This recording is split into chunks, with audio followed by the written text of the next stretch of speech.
Across the country, farmers are dealing with millions of infected birds. Tonight, we have an update from the CDC about the bird flu. Here's Fox's Madeline Rivera.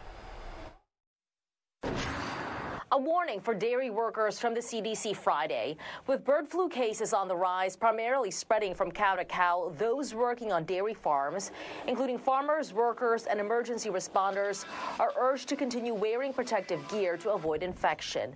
The update comes after a recent case was published in the New England Journal of Medicine, detailing what's believed to be the first bird flu case involving transmission of bird flu from a mammal to a person.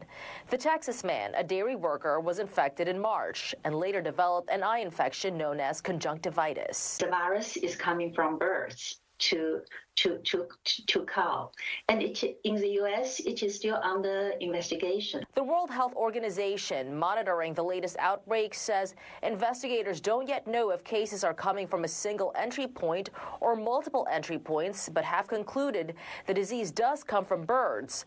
But as birds migrate, they travel around the world with the potential of carrying the virus. Still, infection in humans is rare. The dairy workers case represents just the second known infection in the United States to date.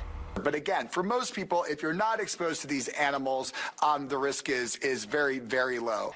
But with the virus already known to have spread to a variety of mammal species, health officials are voicing concerns that widespread exposure in people could cause the virus to spread more easily and potentially spark a global pandemic.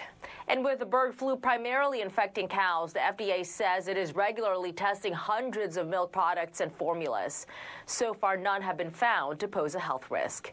In Washington, Madeline Rivera, Fox News.